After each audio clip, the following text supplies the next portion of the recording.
Okay. I didn't want to make you sit there and watch all the buffing, because that gets pretty boring. But here's what she looks like now. Oh, here, it's one of the most important things there is.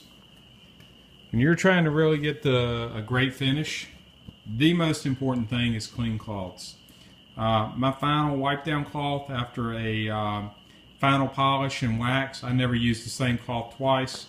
After I use a cloth for a wipe down after a wax or after a final buff and polish, that cloth gets thrown to another pile to be used for regular wipe down work, sanding, stuff like that. I don't want any grit in it. But here it is after wet sanding, and I'm going to go ahead and wipe this down as best I can get it. And now what you should see here is a fairly consistent sanded surface. There's still a few high and low spots in there, and you can see a little bit of variation, but that shouldn't be enough to show up once we do a final buff. But I got most of those impurities out of there, so hopefully we'll get all those knocked out and it's going to look good when we're done. Now, for my next step, what I like is my flex buffer. I've also got a Porter cable orbital, random orbital, that I occasionally use, but when I'm wanting to put a surface on it, I use the flex. Two different components go into the buffer you use, or what you're going to be doing now. Other than the buffer, the next one is going to be the grit of the finish and the pad. If you use a heavy grit pad with a really light polish, your pad's going to start tearing things up. Vice versa, if you use a really light grit pad with a heavy grit polish, then your pad's going to soak everything up and it's going to start cutting through your pad and ruining your pad, messing up texture of your finish. So from here, what I'm going to use is a Meguiar's medium cut. Excuse me while I put that down. I'm going to come over here and I'm going to be using the Meguiar's Mirror Glaze medium cut cleaner. And I'm going to be using that on that flex, but I'm going to be using it on a orange, and get it off if the Velcro's stuck, on an orange pad. It's still a little bit, you can see I've already been polishing some black with it. But on an orange pad, and this is a cutting pad. It's not a real heavy cutting pad, but it will cut fairly well. If you use a black or a white pad, you're not going to get enough cut out of the pad, and you're just going to be spinning your wheels. The heaviest cutting pad I've got over there is the yellow. As you can see, it's cut up pretty good. And we'll be using the orange for this. All right. So we're going to put this on the old flex buffer. If I can not knock everything over.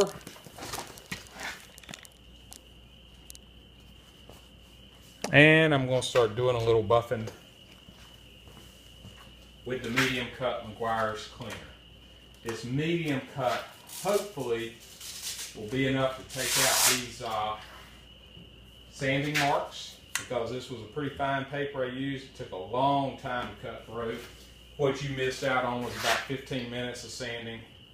Personally, I'd rather sand an extended period of time with a finer paper than trying to get in a hurry. Speed is not your friend, so I go on low speed on this. And you just have to watch what you're doing. You want to stay between buffing and burning.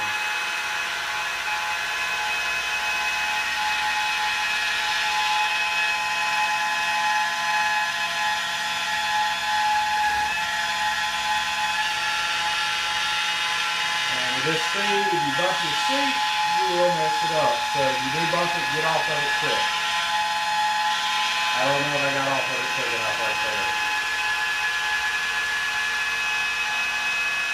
A lot of people will get the exact same size pad for the size head they have. I don't do that.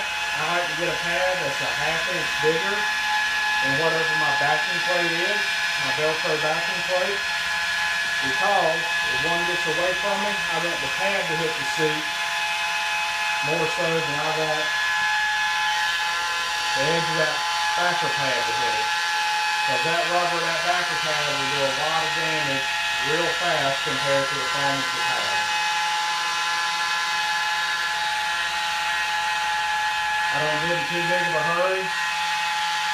I just take my time. I'm kind of watching the finish behind it to make sure I'm getting a good surface. And I'm just going left to right.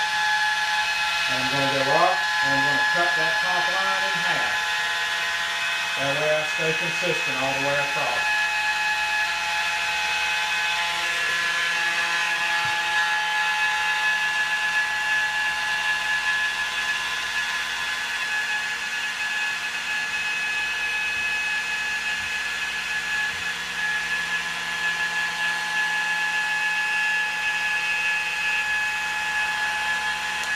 Alright, you don't want to get too terribly dry on the pad. I can just look and tell I'm starting to get a little dry. So I don't know if you can see that. I'm not looking through the camera. I'm not putting a whole lot on there. Just a little bit. And then I'm going to work it in so I don't sling it too terribly much when I hit the on switch.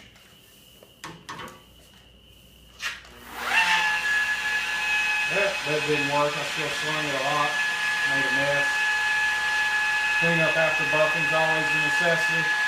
Seems like you clean up little dots of compound for weeks.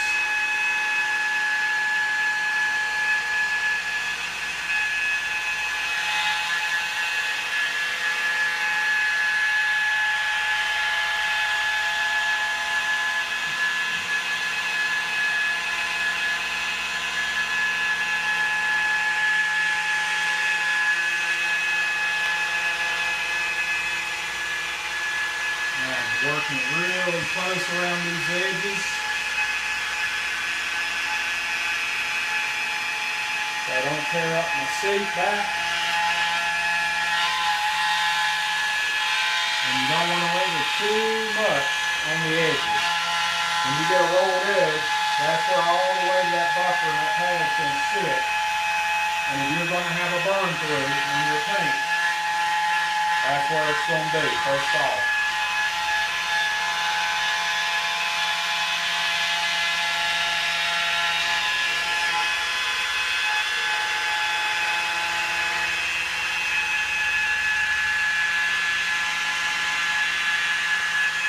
I try to keep my pad flat. I've seen people try to get the pad up on an edge. I don't like that because I like to be consistent. You shine me a surface and the most mirror-like finish is going to be flat, so that's where I want my pad.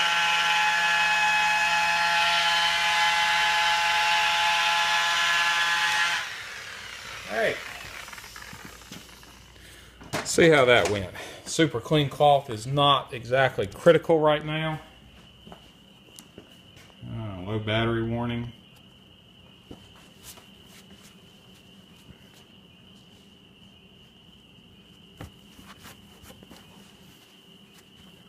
Alright.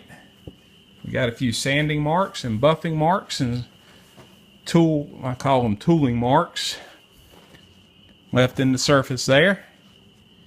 But all the high-lows and heavy imperfections, this is more consistent. So the buffing is doing the trick. See that line right through the middle? That means I had a little piece of trash in my cloth there.